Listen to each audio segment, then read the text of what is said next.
आप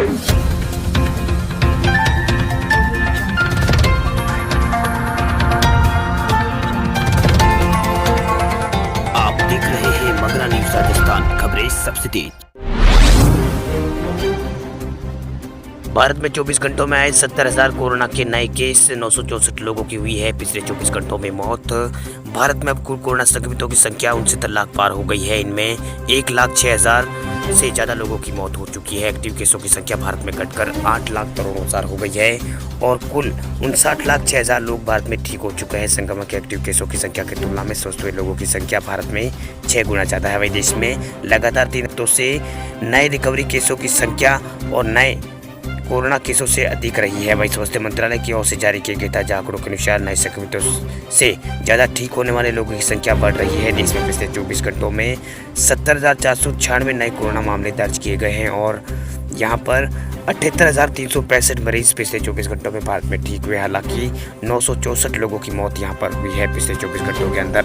वही आयुष्मान के मुताबिक 8 अक्टूबर तक भारत में कुल 8,44,00,000 कोरोना के टेस्ट सैंपल किए जा चुके हैं, जिनमें 11 लाख कोरोना टेस्ट की सैंपलिंग कल की गई थी। वही भारत में पॉजिटिविटी रेट यहाँ पर 7% है। देश में सबसे ज़्यादा एक्टिव केस महाराष्ट्र राज्य में है। महाराष्ट्र के बाद आंध्र प्रदेश, तमिलनाडु और उत्तर प्रदेश में सबसे ज़्यादा एक्टिव केस है। एक्टिव केसों के मामलों में भारत का दूसरा स्थान है। वही कोरोना संक्रमितों की संख्या के हिसाब से भारत दुनिया का दूसरा सबसे प्रभावित देश है। वही मौतों के मामले में अमेरिका और ब्राज़ील के बाद भारत का तीसरा नंबर है। राहत की बात यह है कि भारत में मृत्यु दर और एक्टिव केस रेट में लगातार गिरावट दर्ज की जा रही है। वही भारत में मृत्यु दर गिरकर 1.54% हो गई है। इसके अलावा एक्टिव केस जिनका विभिन्न अस्पतालों में इलाज चल रहा है उनकी दर में भी भारत में कमी आई है। ये भी भारत में गिरकर 1.54% हो गई है। वही भारत में एक्टिव केस जिनका विभिन्न अस्पतालों में इलाज चल रहा है उनकी दर 13% हो गई। इसी के साथ रिकवरी रेट ठीक होने की दर भारत में 85% पर है। वही भारत में रिकवरी रेट लगातार बढ़ रहा है। केंद्र सरकार से मिले बिहार में चुनावी जनसभाओं की इजाजत। केंद्र सरकार ने बिहार और जहां जहां उपचुनाव होने हैं उन राज्यों में शर्तों के साथ राजनीतिक सभाओं की अनुमति प्रदान कर दी है। उम्मीद की जा रही कब इसके बाद बिहार में चुनावी शोर थोड़ा तेज हो जाएगा। कोरोना काल में होने जा रहे बिहार विधानसभा चुनाव को लेकर चुनाव आयोग काफी सतर्कता बरत रहा है। चुनाव आयोग ने इसके लिए कुछ खास दिशा निर्देश भी जारी कर दिए हैं। पहले चरण के उम्मीदवारों की तस्वीर अब पूरी तरह से साफ हो चुकी है। ऐसे में केंद्र सरकार ने भी बिहार में जहां जहां उपचुनाव हो रहे हैं उन राज्यों में सशर्त राजनीतिक सभाओं की अनुमति प्रदान कर दी है। उम्मीद की जा रही है कि अब इसके बाद बिहार में चुनावी शोर थोड़ा तेज हो जाएगा। केंद्र सरकार ने गुरुवार को कुछ शर्तों के साथ बिहार में चुनावी सभाओं की अनुमति दे दी है। इसके साथ ही उन निर्वाचन क्षेत्रों में भी इजाजत होगी जहां उपचुनाव हो रहे हैं। राजनीतिक सभाओं के लिए एक सीमा तय की गई है, जिसके मुताबिक एक जगह बंद जगह पर एक हॉल में अधिकतम 200 लोगों के साथ यहां पर मीटिंग हो सकती है। वही केंद्रीय गृह सचिव अजय कुमार भल्ला द्वारा जारी किए गए आदेश में 30 सितंबर को जारी कर दिए गए दिशा निर्देशों को एक मामूली संशोधन बताया। इसमें संशोधन किया गया। आपको बता दें कि उस वक्त 15 अक्टूबर से राजनीतिक सभाओं की अनुमति दी गई थी। गौरतलब है कि केंद्र सरकार के दिशा निर्देशों के मुताबिक राजनीतिक सभाओं में केवल कंटेनमेंट क्षेत्रों से बाहर में आयोजित किया जा सकता है।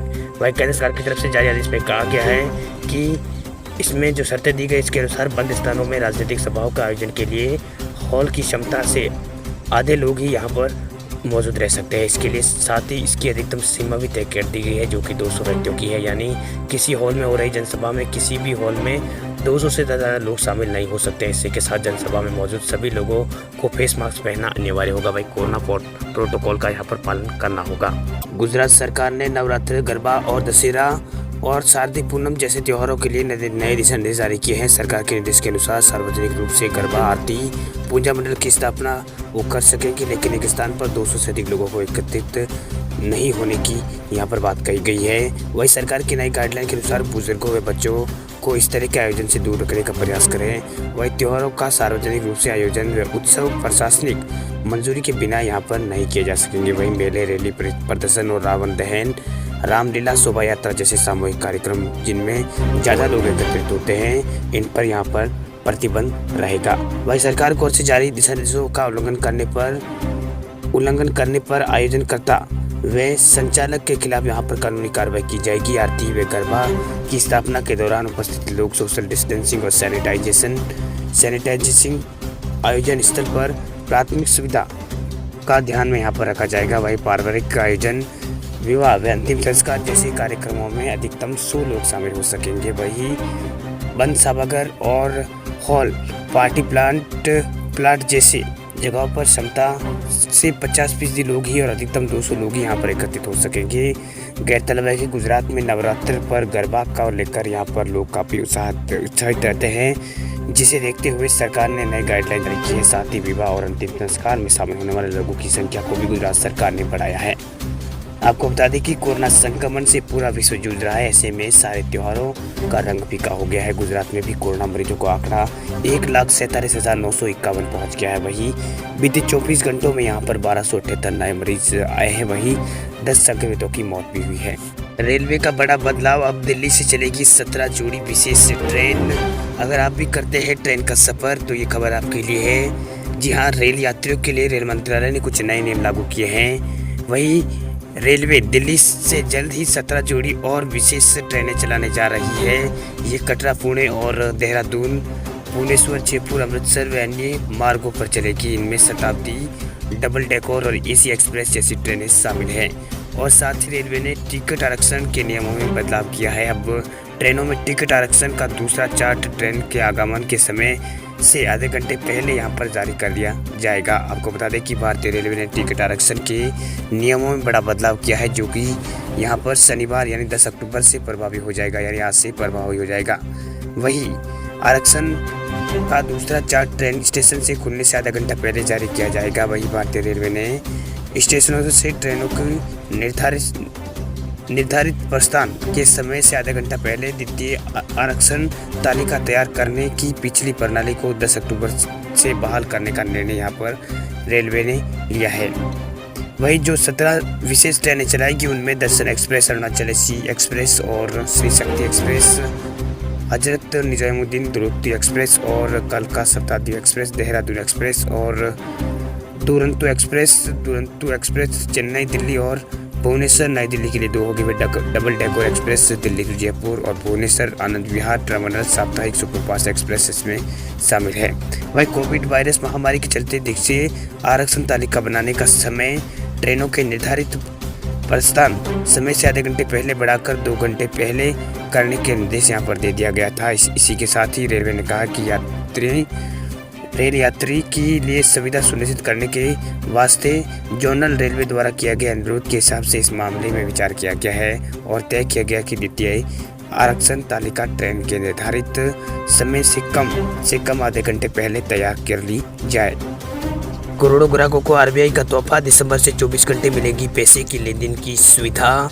भारतीय रिजर्व बैंक ने ग्राहकों को बेहतर सुविधा प्रदान करने के लिए आए दिन कई नई सुविधा का ऐलान बैंक करता रहता है। अब आरबीआई ने करोड़ों ग्राहकों के लिए एक बार बड़ी घोषणा की है। आरबीआई ने रियल टाइम ग्रोस सेटलमेंट यानी आरटीजीएस सिस्टम को दिसंबर 2020 से 24 घंटे और 7 दिन चालू रखने का ऐलान किया है। यानी दिसंबर से आपको बड़ी रकम ट्रांसफर करने के लिए बैंक खुलने और बंद होने का इंतजार नहीं करना पड़ेगा। वही मौद्रिक नीति समिति यानी एमपीसी के फैसलों की घोषणा करते हुए गवर्नर शक्तिकांत दास ने यहां पर ग्राहकों को तोहफा दिया है। फिलहाल ग्राहकों के लिए आरटीजीएस सिस्टम की टाइमिंग सुबह 7 बजे से शाम 6 बजे तक की है। दूसरे और चौथे शनिवार को जब बैंक की छुट्टी रहती है तब ये सुविधा बंद रहती है। इसके साथ रविवार को भी ये सुविधा बंद रहती है।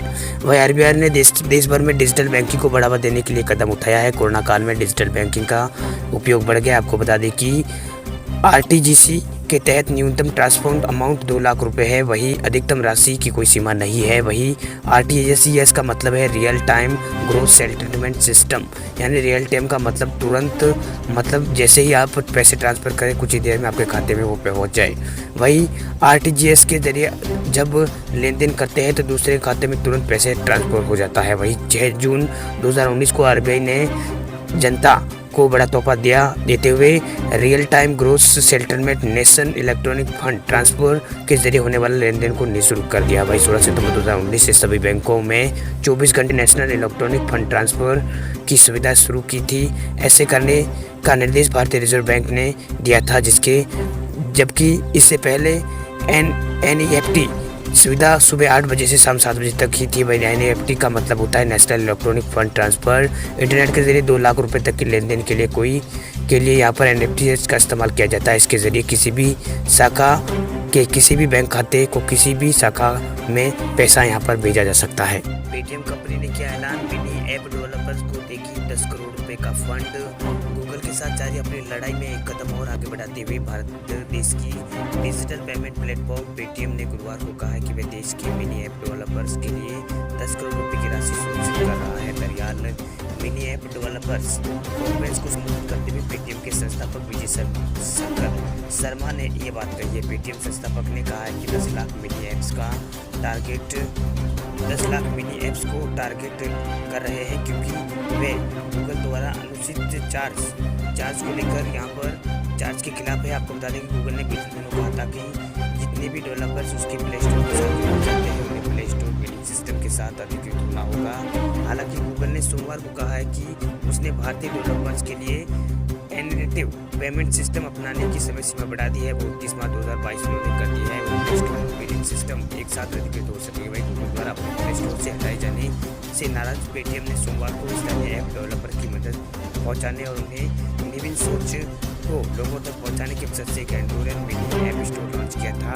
पेटीएम ने कहा था कि वे अपने नए मिनी ऐप स्टोर की लिस्टिंग और डिस्ट्रीब्यूशन का काम ऐप के माध्यम से ही करेगा। इसके लिए कोई भुगतान नहीं करना होगा। वही पेमेंट के जरिए डेवलपर्स को अपने यूजर्स को पेटीएम वॉलेट और पेटीएम पेमेंट बैंक और UPI नेट बैंकिंग और कार्ड का ऑप्शन यहाँ पर दे सकते हैं।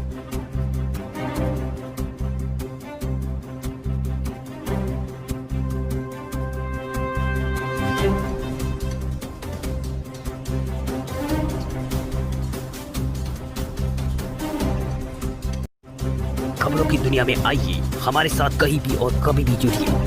हम मिलेंगे फेसबुक पर, हम दिखेंगे यूट्यूब पर, हमें फॉलो कीजिए ट्विटर पर। देश प्रदेश की ताजा तरीन खबरों के लिए मगरा न्यूज़ राजस्थान के यूट्यूब चैनल को सब्सक्राइब कीजिए और साथ में